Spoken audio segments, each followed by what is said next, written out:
पूर्ण एपिसोड पाहण्यासाठी डाउनलोड करा Sony leave app.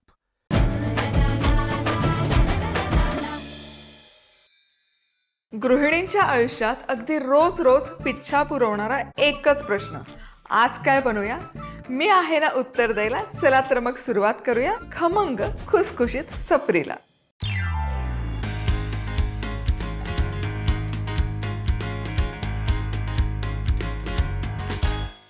Ganpati Bappa येणार तर उकडीचे मोदक झालेच पाहिजे। बरं, मोदक करताना काय काय चुका होतात तेही आपण बघणार आहोत। तर सगळ्यात आधी सारण करायला सुरुवात करूया। तर सारण करण्याकरता आधी 1 टेबलस्पून मी इथे घेते खसखस। ही खसखस छान भाजून घ्यायची। खसखस आहे ना अजिबात मोठ्या आचेवर भाजू नका, मध्यम आचेवर, नाहीतर ती करपते। चला, खसखस छान भाजून झाली, आता ही काढून बाजूला ठेवूया।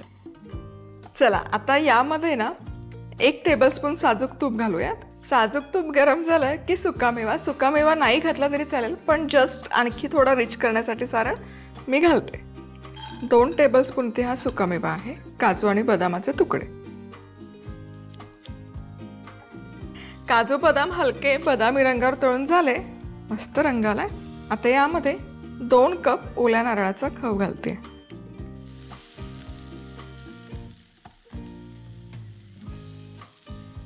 हे सारण आहे ना एक 7-8 मिनिटं छान परतून घ्यायचं तुपावर मंद आचेवर। त्यामुळे काय होतं, यातला ओलसरपणा हलका कमी होतो आणि सारण आपलं फार पचपचित होत नाही आणि चवदारही लागतं आणि टिकतंही खूप दिवस। चला, आता हे ओला नारळाचा खव एक 7-8 मिनिटं भाजून घेतला आणि बघा, रंग अजिबात बदललेला नाही, याचा रंग आहे तसाच आहे, पण हलकासा कोरडा कोरडा झालाय। आता या स्टेजला यामध्ये 1 कप गूळ घालूयात। आता गूळ खोबऱ्यासोबत छान जिरवून घ्यायचा। गूळ घातल्यावर एक 7-8 मिनिटच हे परतून घेतलंय। आता इथे आणखी एक महत्त्वाची टीप आहे, गूळ घातल्यावर खूप नका शिजवू। गूळ विरघळला की आणखी एक 4-5 मिनिटं। काय होतं ना, जितकं तुम्ही हे शिजवत राहाल तितका गुळाचा पाक होतो, तो कडक होतो आणि सारण मग फार असं रसरशीत नाही राहत, सुकं होतं। ते टाळण्याकरता 7-8 मिनिटं अगदी पुरेशी आहे। आता यामध्ये गॅस बंद करून वेलची पूड अर्धा चमचा, पाव चमचा जायफळ, गुळाचा पदार्थ आहे, जायफळ गेलंच पाहिजे, बहारदार स्वाद येतो जायफळचा।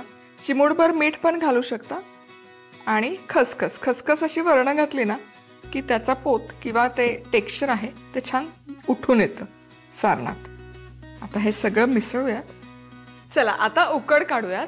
तर उकड काढण्याकरता सगळ्यात आधी 1 कप पाणी घ्यायचं, अर्धा कप दूध घालूयात। प्रमाण अगदी गरजेचं आहे, त्यामुळे 1.5 कप मी इथे पिठी वापरते, तर 1.5 कप इथे 1 कप पाणी आणि अर्धा कप दूध। दुधामुळे काय होतं, उकडला पांढरा शुभ्र रंग यायला मदत होते, उकड आपली छान अलवार राहते, मौसूत राहते आणि दिवसभर किंवा 2 दिवस ठेवली तरी खराब नाही होत। आता यामध्ये साजूक तूप तुम्ही घालू शकता, पण मी 1 चमचाभर तेल घालते। तेल का, उकडीची जी पारी असते त्याला चकाकी यायला मदत होते, म्हणून तेल।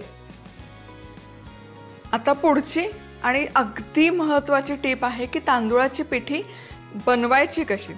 सुवासिक तांदूळ घ्या। मी इथे आंबेमोहोर हायली रेकमेंड करते। आंबेमोहोर नसेल तर दुसरा इतर तांदूळ घ्या, पण तो सुवासिक असावा। स्वच्छ धुवायचा तांदूळ, रात्रभर सुकवून घ्यायचं, फॅनच्या हवेखाली, उन्हात ठेवू नका। आणि मग गिरणीमध्ये दळण्यापूर्वी त्यामध्ये 1 चमचाभर साबुदाणा घाला, मोठा चमचाभर तरी, किंवा 1 छोटी वाटी। साबुदाण्यामुळे काय होतं ना, त्याला मऊपणा येतो, पांढरा शुभ्र होतो आणि किती वेळ जरी ठेवला तरी तो अलवारच राहतो आणि कापसासारखा मऊ राहतो। चला, तर याला उकळी आली। आता गॅस अगदी मंद आचेवर करते आणि यामध्ये लगोलग तांदूळाची पिठी घालायची, 1.5 कपच, आणि यावर थोडंसं मीठ, म्हणजे पिठीला चव छान येईल। आता हे पटकन मिसळून घ्यायचं।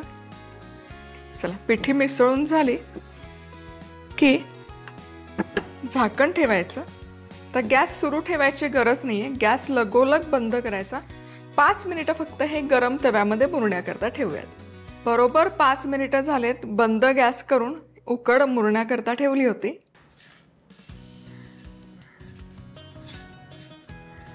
आता उकड डिशमध्ये काढून झाली की एकतर हाताने मळू शकता, पण ती गरम असते, गरम गरमच मळायची.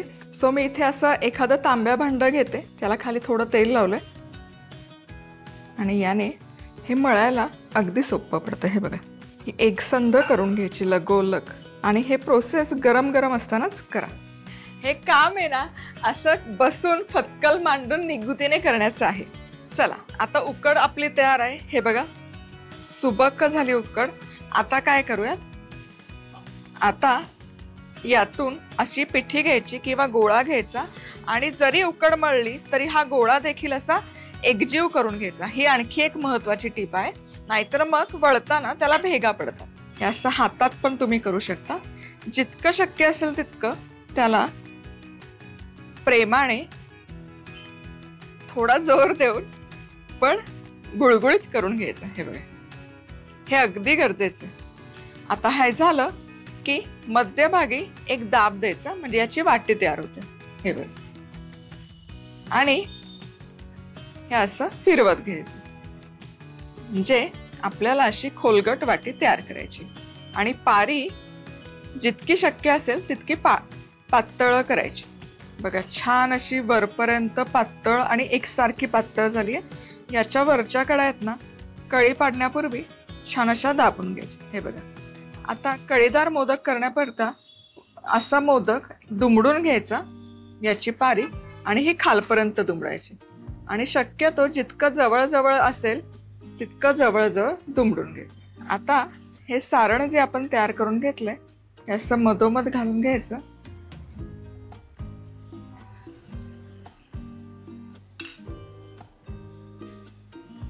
आणि हे मोदक छान असे एकसारखे करून बंद करून घ्यायचे. हे बघा, एका दिशेलाच फिरवा, म्हणजे मग त्याला कळ्या मोडत नाही आणि छान कळीदार मोदक तयार होतात. हे बघा, वा वा वा. आणि हे जास्तीचं पीठ आहे, हे काढायचं, याला थोडंसं वरपर्यंत करून घ्यायचं. क्या बात आहे. आणि या कळ्या तुम्हाला वाटलं तर थोड्या उकळून घ्यायचं. इतकी गोड दिसतंय ना मोदक. आता हे याच प्रकारे सगळे मोदक तयार करायचे. पिठी तुमची जुळून आली ना की मोदकही कमाल जुळून येतो. चला तर मग सगळे मोदक इथे तयार आहे. या प्रमाणामध्ये 13 मोठे गुबगुबीत कळीदार मोदक व्यवस्थित तयार होतात. आता मोदक वाफवायचे कसे तुम्हाला सांगते. स्टीमरमध्ये पाणी गरम करण्यासाठी ठेवलेलं आहे. आता इथे प्लेट घेतली, त्यावर केळीचं पान घातले. केळीचं पानाऐवजी सुती कापड जरी घेतलं तरी काही हरकत नाही. एक एक मोदक घ्यायचा, त्याचा जो बेस आहे तो पाण्यामध्ये हलकासा डीप करायचा, बुडवायचा, आणि मग तो केळीच्या पानावर ठेवायचा. आता पाण्यामध्ये बुडवणं ही अगदी महत्त्वाची टीप आहे. का? त्यामुळे काय होतं, एकतर मोदक चिकटत नाही, दुसरी गोष्ट मोदक कितीही वेळ जरी ठेवला तरी त्याला तडा जात नाही आणि मऊ लुसलुशीत आणि रसरशीत राहतो. त्यानंतर अर्थातच ते छान आणखी देखणे दिसावे, सुबक व्हावे, याकरता प्रत्येक मोदकवर थोड्या थोड्या केशरच्या काड्या लावलेल्या आहेत. केशरचा रंग मोदक वाफवत असताना इतका कमालीचा उतरतो ना, खूप अफलातून दिसतं, म्हणून ते घातलेलं आहे. चला, आता हे आपलं सगळं तयार आहे. पाणी पण वाफवलंय. आता मोदकाचा प्लेट यावर ठेवूया. पुढची पण खूप महत्त्वाची टीप, मध्यम आचेवर उकडीचे मोदक वाफवून घ्यायचे. उकड काढली आहे त्यामुळे तांदूळाचं पिठी छान शिजली आहे. फक्त ती आणखी त्याला तुकतुकी व्हावी आणि छान मऊ व्हावी याकरता ती वाफवत आहोत. 8 ते 10 मिनिटं मध्यम आचेवर पुरेसे होतात. 15 मिनिटं 20 मिनिटं अजिबात करू नका. घड्याळाचा काटा लावा. 8 ते 10 मिनिट परफेक्ट आहे. का कारण सांगते, तुम्ही जर जितकं जास्त वेळ शिजवाल ना तितकं ती तांदूळाची पिठी वातूड होत जाते, त्यातलं पाणी बाहेर येतं आणि थंड झाली की वातूड होतं. ती अशीच मऊ लुसलुशीत राहावी असं तुम्हाला वाटत असेल. 8-10 मिनिटं खूप आहे. चला, इथे बरोबर 8 मिनिटं मध्यम आचेवर मी हे वाफवून घेतले. गॅस बंद करते. आहा हा हा, काय दिसतायत, कमाल. मस्त चकाकी आली आहे, मस्त वाफवले गेलेत आणि केशरचा तर रंग इतका कमाल उतरलाय. वा वा वा.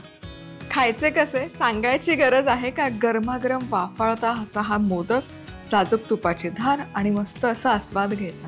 हे मोदक रूम टेम्परेचरवर देखील 2 दिवस छान टिकतात, अजिबात वातोड होत नाही आणि असेच मऊ लुसलुशीत राहतात. पूर्ण एपिसोड पाहण्यासाठी डाउनलोड करा सोनी लिव्ह ॲप.